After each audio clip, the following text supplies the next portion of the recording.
Assalamualaikum warahmatullahi wabarakatuh. Alhamdulillahirabbil wassalatu wassalamu ala asrofil anbiya'i wal mursalin Sayyidina Muhammad wa ala alihi washabihi ajmain. Amma ba'du. Pertama-tama marilah kita panjatkan puji dan syukur kehadirat Allah Subhanahu wa taala.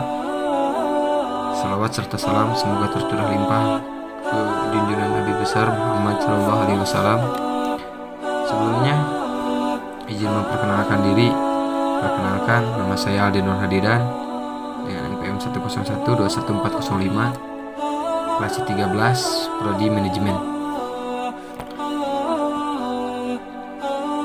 Di sini saya akan sedikit memaparkan materi tentang Ma'rifatul Insan, mengenal hakikat penciptaan manusia. Dan sesungguhnya kami menciptakan manusia dari seripati yang berasal dari tanah. Kemudian kami jadikan seripati itu air mani yang disampaikan dalam tempat yang kokoh yaitu rahim. Kemudian air mani itu kami jadikan segumpal darah. Lalu segumpal darah itu kami jadikan segumpal daging, dan segumpal daging itu kami jadikan tulang belulang. Lalu tulang belulang itu kami balut dengan daging, lalu kami jadikan ia makhluk yang berbentuk lain. Maka Maha Suci Allah, pencipta yang paling baik. Quran Surat Al-Mu'minun ayat 12 sampai 14. Manusia adalah ciptaan Allah. Bukan hal yang aneh jika kita pernah mendapati kucing yang mati, tanaman kita kering, dan tetangga kita yang meninggal dunia. Semua hidup pasti mati. Ini adalah sebuah keniscayaan sejak Nabi Adam alaihissalam hingga kiamat nanti. Ketentuan ini tetap berlaku. Hal ini tentunya akan membuat kita berpikir bagaimana kematian bisa terjadi dan kemana kehidupan yang sebelumnya. Dan pasti ada suatu kekuatan besar yang menggerakkan itu semua. Allahu Akbar. Inilah yang membuat Harun Yahya, ilmuwan muslim dari Turki, berhasil meruntuhkan teori Darwin yang dikenal dengan The Origin of Species yang dikemukakan tahun 1859. Teori ini mengatakan bahwa manusia sebenarnya termasuk jenis hewan yang telah mencapai tingkat perkembangan yang lebih tinggi dari jenis-jenis hewan lainnya. Proses perkembangan manusia ini memakan waktu ribuan tahun, dari amoeba sampai menjadi kera. Kemudian dari kera berevolusi menjadi manusia yang sempurna, meskipun sebagian masih ada yang tetap menjadi kera. Nah, doktrin ini sudah ditanamkan kepada kita sejak kecil dan menjadi bagian ilmu yang kita kaji di bangku pendidikan.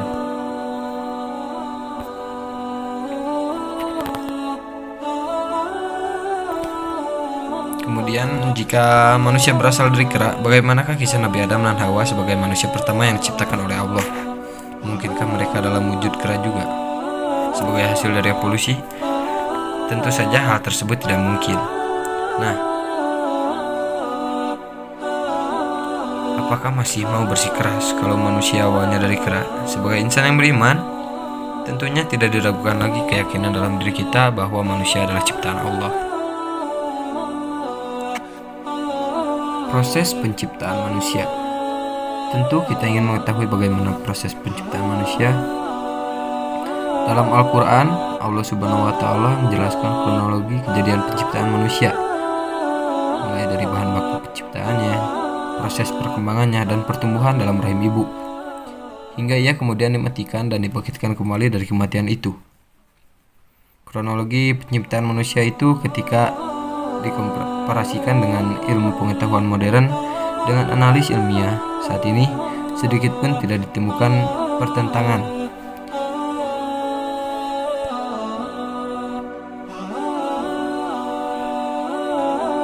Unsur manusia. Manusia hidup dari rangkaian unsur-unsur tertentu yang menyusun struktur kepribadiannya. Allah menciptakan manusia melalui dua tahap. Yang pertama kali, Allah menciptakan jasadnya, kemudian meniupkan ruh ke dalam jasad itu. Sebagaimana pernyataan Allah Subhanahu wa Ta'ala dalam Quran surat Syi'at ayat 72. Maka apabila aku telah menyempurnakan atau penciptaan jasadnya, lalu kutiupkan dari ruh ke dalamnya, maka bersujudlah kamu sekalian kepadanya. Unsur manusia yang pertama yaitu ruh, merupakan zat yang tidak terlihat, tetapi hakikat ruh itu terasa eksistensinya dalam jiwa manusia. Fungsi utama ruh yaitu merasakan, meyakini, menghendaki, dan memutuskan. Yang kedua, akal, yaitu unsur dalam diri manusia yang berfungsi untuk menampung dan memahami informasi yang disampaikan dalam otak, kemudian diproses di dalam hati. Selanjutnya yaitu fisik atau jasad, memiliki tugas utama yaitu mengekspresikan kehendak dalam bentuk sikap, tindakan yang diarahkan oleh akal dan keputusan jiwa.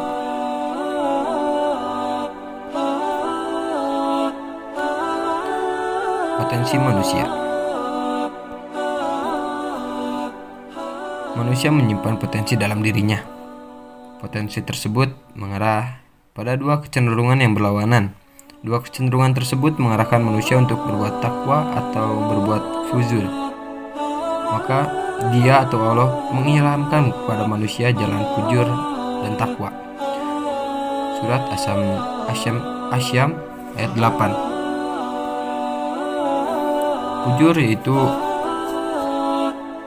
representasi semua kebatilan, kejahatan, dan keburukan yang semua itu akan menghasilkan dosa dan kesengsaraan, dan muaranya adalah neraka. Takwa adalah representasi kebenaran, kebaikan, dan keindahan yang semua itu menghasilkan pahala dan kebahagiaan yang muaranya adalah surga.